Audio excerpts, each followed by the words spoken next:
Greetings and welcome to the next episode of the Hourlings Podcast Project. My name is Martin Wilsey, and tonight we're going to be talking about covers.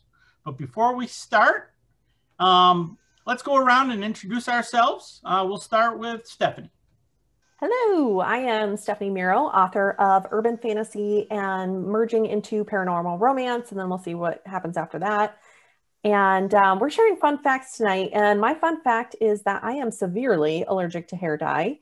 And I'm sharing that because I just recently tried to cover my wealth of grays with a mixture of henna and indigo.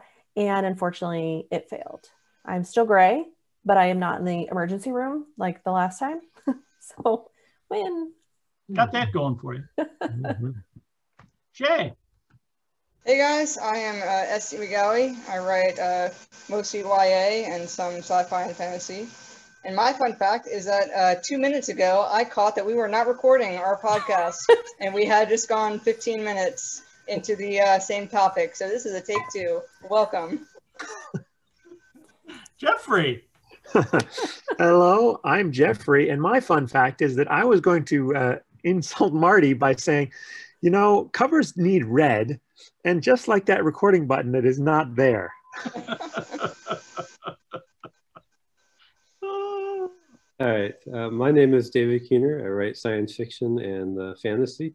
I tend to mash it up with a few other genres as well. My fun fact is, I guess, well, if the publishing gods align properly, I may be publishing 2 novels in 2021. So that's what I'm hoping for. And my fun fact is that I have a confession for all of you folks. I've been a fan of Stephen King for a long time, and somehow or other, I've never read The Stand. Yes. So I have it in good authority. My network of spies has reported in. It looks like I'm probably getting Stephen King's new trade paperback of The Stand for Christmas. But don't say anything, and you can't publish the podcast until after Christmas, Marty. So my fun fact, besides being a knucklehead that didn't properly press record, is that my son is a monk in a monastery. For real. That's awesome. An adventure. Great. He loves it. Great life for him. Anyway, so we'll get started. Tonight, our first question is, what's your process for obtaining a cover? We'll start with Stephanie. People can hop in wherever they want to add something, you know, as we're going.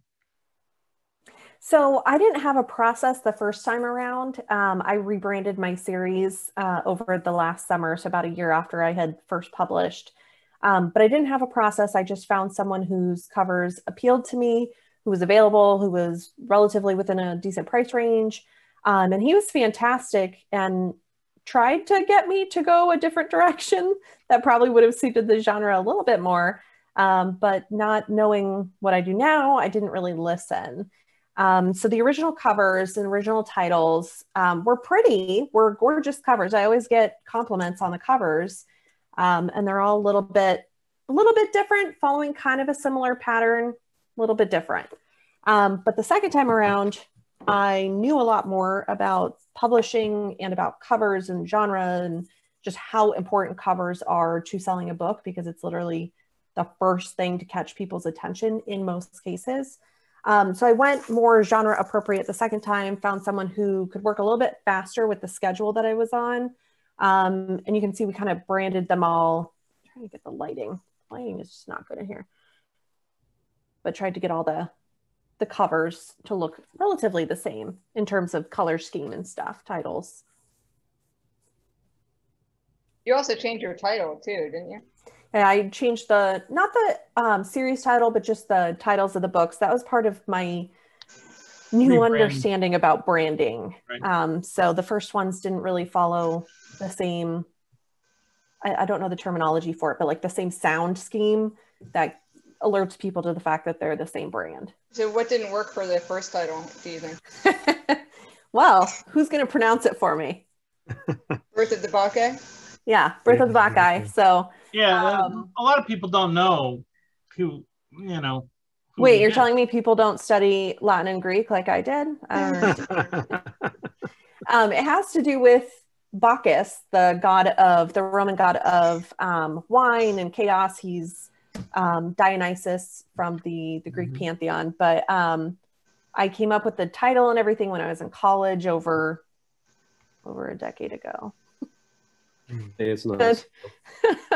And it was one of those things I didn't want to let it go. But I wish I had known then what I know now and would have given it up in a heartbeat. That's my story. Okay, Shay, same thing. What's your process when you get in the cover? Well, I have a unique perspective because I have done it traditionally and self-published now with my first and second releases. My first release was a traditionally published book. This is Not a Love Scene, St. Martin's Press, Macmillan. So one of the big five, big one. And I remember before I got a peek at my first cover, my agent said to me, when you see it, take a deep breath, don't react right away. Every author does not like their cover right when they see it because it doesn't represent exactly what you felt your book is. I didn't have much of a say in the design of the cover. I did give them a caveat that they were not allowed to put any wheelchairs on the cover because the main character is in a wheelchair, but I didn't want it to be pigeonholed into disability lit. I wanted it to be, commercial contemporary romance. And so they were respectful about that request. They sent me the cover, which was just a dust jacket fused like Frankenstein onto another novel before they had printed the book, just so I could see it. And it was quite a moment. It was all packaged up, in a first class package from New York. And I had to take a deep breath before pulling it out of that package because I knew that my life would never be the same again. I could never unsee my first cover of a novel. It was really special. So this was let's see if I can hold it up enough. I'm not very strong, as you guys know. This was the cover for the traditionally published book. And it follows a lot of contemporary motifs, like very text heavy, contemporary YA motifs, I should say. YA is very text heavy on the cover. For me, my taste, it was a little too text heavy. I didn't think there was enough going on. But the more that I looked at it and the more that I talked to other people about it, they were like, yeah, that really seems like it screams YA contemporary to me. And that's what a cover should do. And I also got this little bonus, which is a fun spine. Not a lot of covers get spine artwork as well. So the spine is like a film reel with a little couple on the bottom, and then some more film. Some more film stuff on the back. So it was it exactly how I envisioned it would be? No. Was it exactly how I would design it? No. But I knew that being traditionally published, this is you let them do their thing and you do your thing. It's a team effort. And so I said, it was great, go forward, absolutely. So that was traditionally published. And then I had one that was released not long after, about, I don't know, maybe 9 or 10 months after, that was a memoir about my brother who died of an opioid overdose in 2017. And he loved to skateboard, so we wanted something on the cover. There was a lot of options for it. Do we go the opioid route and show a needle or show pills, which was kind of dark, not something that I really wanted to represent my brother. But he loved to skateboard, so we chose like a skateboard type thing. Hold on there you go. So there's just a skateboard at the top, and it did win an award. So you see it's got a sticker on it that looks like a little Newbery from afar, but it's the Independent Publishers Award. I like the cover scheme a lot. Very text heavy again, but broken up text, American Boy. I thought it was very artistic. For this, we hired someone who was very talented with self-publish, KDP, desk cover design, hardcover and soft cover, all that. His name is John Matthews, and anytime someone wants to be self-published and doesn't know where to get a cover or doesn't know how to do it themselves, I always recommend John. He's the best in the business, in my opinion, because I can't tell the difference between traditionally published and self-published when he does it. And I think for self-published authors, that should be a goal. no matter how much you want to harp on traditional publishing and its limits, and there are limits to it, I do think that if you're self-publishing, your goal should be to not be able to tell the difference between the two. I absolutely agree with that. Good, I'm glad. Yeah, it should be indistinguishable. Yeah. Yep. So yeah, so that's my story. I'm sorry for talking so long, but I thought it was interesting to show a comparison between self-pub and traditional. So I do hope that my stealing of all that time there was worth it. So Jeffrey, you're taking this from a completely different angle. Yes. I mean, it's a fascinating journey for me. I do have some experience. I mean, as I've mentioned, this logo behind me with the time horse is something that I pitched and said, with 99 designs, I said, look, this is what I want. And I described it, horse and the hourglass and all that. So I was very direct. I had an idea of what I wanted to see, and then they bid, and which one is come to closest to my idea and my vision, I bought and paid for, and it was worth it because I've made a lot of use out of this logo. But now I'm, as Marty has said, I'm working on my first novel. And of course, one thing is that, as you've seen with some of these books, wraparound covers are very, very important. And that is not what I want to skimp on. I will say this, do not go to Fiverr to get your cover. No, no, no. This thing is your oeuvre, your work. Make it professional looking. And that's why, you know, I've looked at these things, and there's one artist I've already spoken to, and she's not cheap. $175 for a wraparound, but she's probably worth it. And I probably will spend that. My main concern will be, will I make the money back? But that's a whole other problem. Let's worry about that later. Well, you have to consider a cover an investment, not an Exactly. investment. Exactly. There's two things that you should never skimp on as an author, especially a new author. Oh, that yeah. is a good editor, Mm-hmm. a good cover illustrator. Mm-hmm. I've said that many times. And you can actually split that out into the illustrator, the person that does the art, and then you can actually independently hire a cover designer that will use the art that you provide to create your branding for your cover. So it's all good. Yeah, there's lots of different ways of doing it, but I do think that I will evolve. I have a very specific vision of what I think should be the cover of this first novel that I'm working on, but I will be flexible. I was going to say, my advice is to listen to your designer.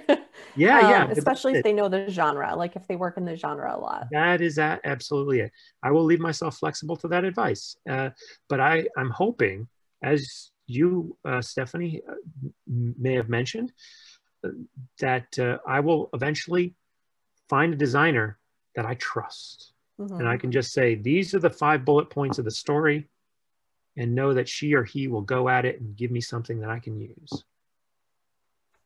I will say that's a huge piece, because the covers that I did for the rebrand and for my new series, I literally, we didn't change much at all. It was this is done. My rebrand series, he had it done in 3 days. All 3 covers done in 3 days. I mean, it was just so fast. So I definitely agree with that. Find someone that you can trust to just take that little bit of feedback and then just make it perfect on the first round. Right. So Dave, what's your process look like? Say again? What's your process look like?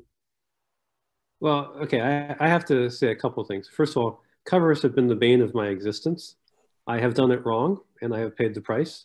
Hopefully, if you're listening to this podcast, you'll learn that covers are really important, and you won't pay the price that I paid, and to a lesser extent that Stephanie paid with the branding being wrong at first.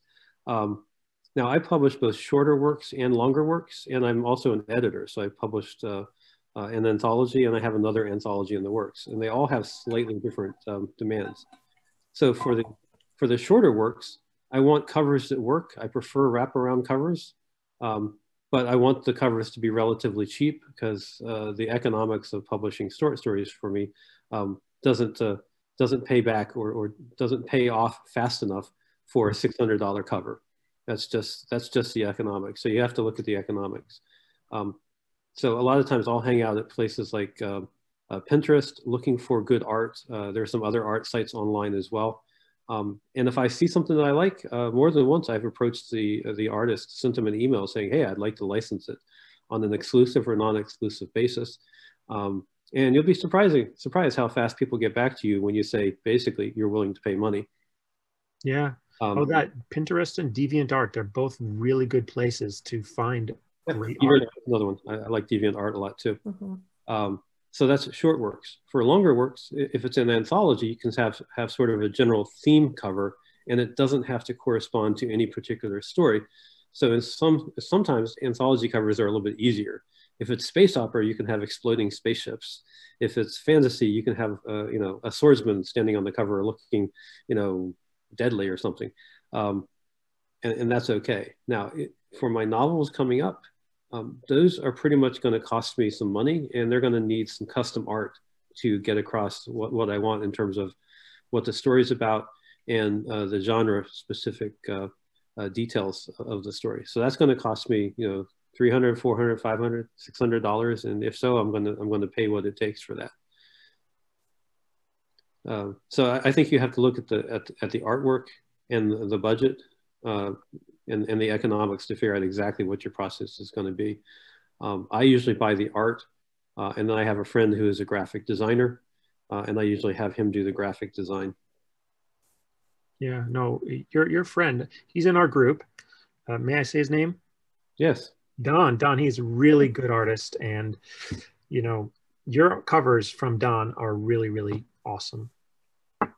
Yeah, no, I don't use him for the cover art. That's not really his thing, but for the graphic design. Oh yeah. I've worked with him on conferences because I've run conferences before.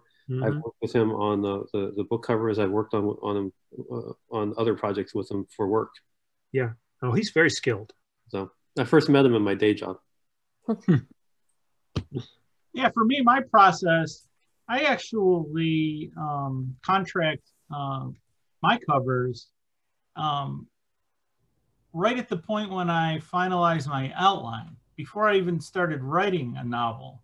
If I decide that a novel is going to be written and I have the outline complete, I contract a cover designer to put together a cover for me at that point. That way I have the cover in hand as I'm writing the book. And often the covers come back better than expected, and you can actually have the luxury to ensure that you can write in things that are existing in your cover in greater detail. Because after the fact, which I've done once, having germane components included in a cover custom costs you a lot more money to do it that way. And by getting it in early, it is much less expensive. And I do that particularly with short stories that I write. I'll write outlines for short stories and then find very, very inexpensive artwork and build covers for, and then write the covers into the stories. But, especially if it's just going to be Kindle only short story availability and things like that. I got some examples too of some of the covers that I have done. Another thing that I do is that I contract several covers all at the same time. The first two books in this series have been written and published, and the last two are I have outlines for, and they are not published yet. But while you're contracting the covers, it's much cheaper if you do a package deal to get them all at the same time. I also have gone through the rebranding pain that Stephanie was talking about. When I published my first book, Still Falling, this was actually the initial cover. This was back in the days when it was CreateSpace, and they had cover templates that you could populate. I actually bought the artwork on the internet from a digital illustrator and created the cover, but it turns out you can't, as a thumbnail, read that cover very well. So at some point after the trilogy was done, I did what Stephanie did, and I actually rebranded them all. That way, the new covers have much more readability. The covers are more cohesive and work a lot better. So I think they pop a lot more. Yeah, they pop a lot more. So the covers, these are the covers for my published novel length works, and I really enjoy having my face turn red. No, just kidding. It's magic. It's all red and green, my friend. It's all red and green. And I think that, we've been talking about just the cover, the front of the covers, but it's really important that, especially for an indie author, that you understand the process that has to go through. And it's not just the front page. You have to think about how thick the spine's going to be, the wraparound images all the way to the back, and things, the contents. There's a lot of specific things you got to keep in mind as you're designing a cover, the back cover blurb. And for me, when I contract my covers to be made, from now on, I'm only going to contract the hardcover edition covers, which are wider and actually also include the flaps on either side. That way you can cut the things down and replace things in them for trade paperback, and then for Kindle editions, and even audio editions. So usually cover designers will throw in those options. You make sure that your text is readable from a distance. If it's on a shelf at a store, or you're scrolling through your phone, I can definitely tell that with your covers, Marty. I think everyone should take note of the same thing. Make sure that your title is visible even at a distance. Do you use the same font per series or per every book you do? Say that again? Same font for your titles as an author or per series? I, for instance, you look at all of these are all the same fonts because they all are in the same world. Right. The first three books here are an actual series, book 1, book 2, book 3. The other books are standalone novels, but they occur in the same universe. So I try to keep that branding the same. Just, to be shorthand for the readers that are looking for things. And you also do the Hourlings anthology covers too, don't you? Yes, I have. John has also done covers. And so have I. Yeah, and Dave has as well. Here, I can bring those up real quick. For those of you who don't know, the Hourlings do, we do a yearly anthology. We hope to be. Sometimes our deadlines are not very tight. We're working on that. But we do it so everyone can get experience with publishing. We rotate positions and turns as editor, as, well, actually now we publish everything under 10 House of Press, don't we, Marty? Yeah, that's just convenient. Yeah. But yeah, so we make that an important part of our group. Everyone getting a little time behind the wheel to get more experience with publishing. I also want to add one more thing, because I don't think we've really mentioned it. As best I can tell, as soon as you do a wraparound cover, probably 90% of the indie publishers out there do not do wraparound covers. Right. They're hard. So as an indie published writer, one of the first biggest things that you can do besides having a good cover, have a good wraparound cover, and that'll get you quite a good distance towards looking as good as one of the traditional publishers. When you say wraparound, are you talking about just a paperback, or are you talking about where the image flows from where the side image to side? flows from the front, the spine, and onto the back? Yeah. As soon as you do that, you have separated yourself from most of the indie publishers out there. You're probably in the top 10% if you can do a good solid wraparound cover. Yeah, I mean, me starting out, demanding it. Yes, definitely. I'm going to not settle for anything except a wraparound. I have a question for those of you who've done more self-publishing covers. So I guess like Stephanie and Marty. I've noticed a trend with self-publishing covers that for me, it's starting to all look the same, where it is a very centered image of your protagonist and then a very colorful background of some sort. So I feel like I've seen this in a lot of different self-publishing or self-published books, and I'm wondering if it's becoming too, I don't know, too common, and or if it's just something that works for the human eye. What is the deal with that motif? The difference between designing a cover for self-publishing versus traditional is that self-publishing is 99.999% going to be solely ebook, like solely online, versus traditional, the goal is to get it on a shelf. And the human eye is attracted to the covers differently on a shelf versus a little teeny tiny thumbnail on the internet.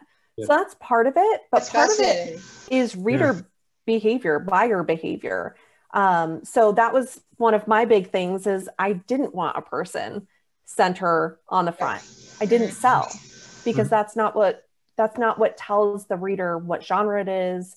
And people buy the familiar, you know, like they say in marketing, it's like the rule of 7 or whatever, that it takes people 7 times that they have to become acquainted with something before they're willing to buy it, unless it's something well-known, like a big brand that they're aware of. So when they see this cover again and again and again and again, more likely to buy anybody else's cover. Meaning that's like it's helping, like authors are helping authors with different covers because they look similar. Like okay. You'll see a lot of the same models. Yeah, exactly. That kills me a little bit inside, but I feel like I've seen that cover a million times, but I'm also acknowledging that it must work because I've seen it so often. So there's actually a couple things that if you look at enough covers, there's a class of cover that if there's people on the cover, their faces are obviously on close examination CGI, not an actual model.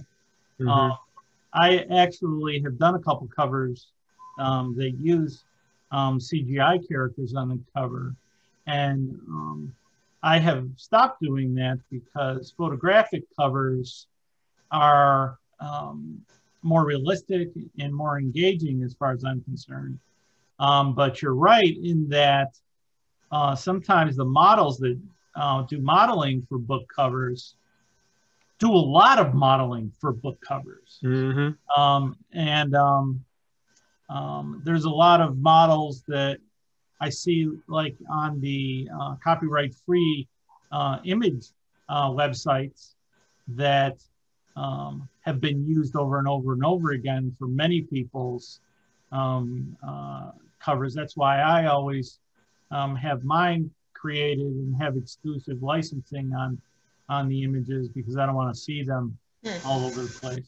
I have to say something about that because I learned something this year recently, like in the last month, that I did not know with all my previous covers, but exclusive licensing versus a standard license with websites like Deposit Photos. So I'm assuming that all of the artwork on here is from a site like Deposit Photos.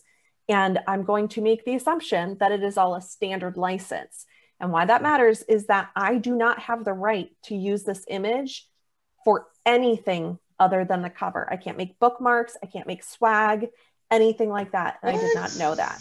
So unless you purchase the rights whenever I buy something. What? I know that. I look at the rights whenever I buy something. Wow. Standard person doesn't know there's that. radio buttons on Deposit that you can select only show me images where I have full rights. So most self-publishing people do not go buy their own art first. They let the cover designer purchase the art as part of the package. So I would say that just be careful because if your designer only purchases the standard license, which all 3 of my designers have only purchased the standard license, that's for my book series. I also buy pre-mades because I'm a little bit addicted. All standard license. I can't use the image. I have to come up with something on my own. Wow, that's crazy. So you started out with, so your original cover was something like a little more offbeat that you liked. Yeah. And then you realized that wasn't selling. Right. And you went to the more common person in the center with action in the background, and that helped your sales a lot. significantly. That's so interesting to me. You have to keep in mind too, though, that I'm a brand new name. Nobody knows who I am. So if I'm trying to like stand out, people aren't going to give me the time of day. Well, if I was a self-published author like Shane Silvers or Shannon Mayer or someone like that, KF Green, I can do whatever I want because I've already got the reader base. If you were Stephen King, you could be wrapped in a brown paper bag with the words "It" by Stephen King. Right. Well, I mean, because your two books there, your old and your new version there, Stephanie. I mean, there's a lot of definition in the current version, where the old version doesn't have that much definition. And you can imagine on an Amazon profile, it doesn't show very much. It doesn't stand out as much as the new cover. Whereas, you know, Shay, when you were showing us This Is Not a Love Scene, you showed us the spine. The spine is very eye-catching. That is because it was traditionally published, expected to be in a bookshop where you'd see the spine. That's a great point. Yeah. So let's go around, see if anybody had any final notes of their experiences with covers. Let's go around. Stephanie, go. I don't have any other final notes. Those were my last two, is just be aware of the licensing that you're getting yourself into. Try and purchase your own art if that's something that you want to turn into bookmarks and stuff like that, swag. And, you know, if you're self-publishing, be ready to have a cover that looks like everybody else's, at least until you get a good fan base that'll follow you anywhere. So fess up, how many covers have you bought that haven't been published yet?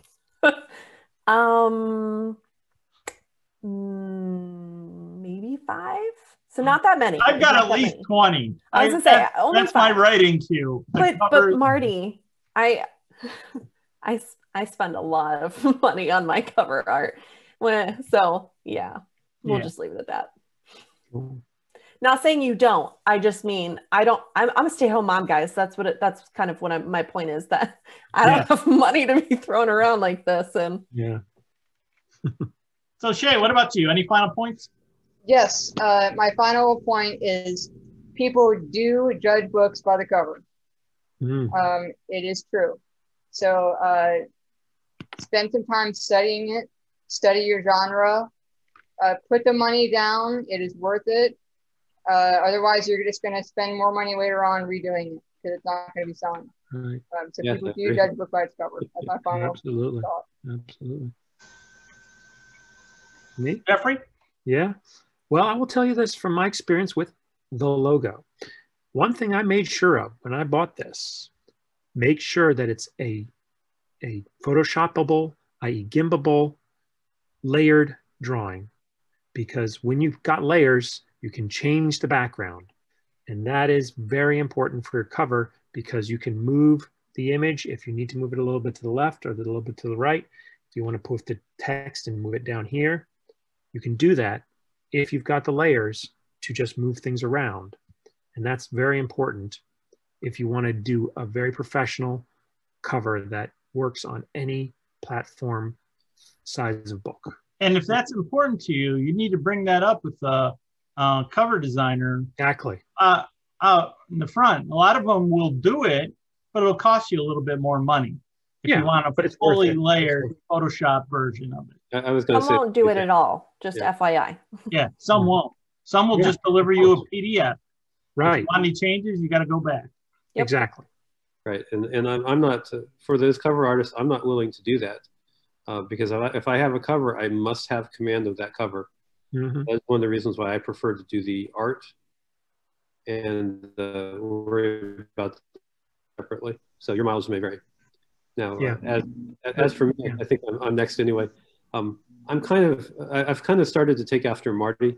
I think I have not done this in the past, but I'm going to start doing this. I think it's better to focus on the cover even before you finish the story. Otherwise, finding a cover sometimes is the bane of my existence. And it can delay my publication schedule if I can't get the right cover done for it fast enough. So covers early. Can I add one thing to that? Sure. Just to add on to that. So be aware that all cover designers are different. They have different timelines. This book cover took about 6 months to finalize. These 3 took 3 days. So just be aware that they all work on different timelines. Right. Another reason to be early. My final point is, as we talked about in previous episodes, I consider the cover to be an important team member when it comes to the hook. It is the cover that is the thing that catches the eye to begin with, that gets them to pause and allows you to draw them in with all of the rest of the hooks that lead someone to buy your book. So do not underestimate the importance of a really good cover.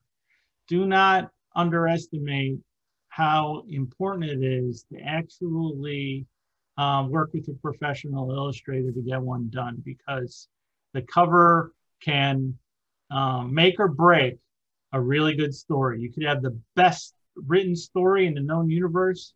If you got a crappy cover, nobody's gonna buy it. So that's it for this week. I want to thank everybody for coming in, and thanks for watching, and we'll see you next time. Bye.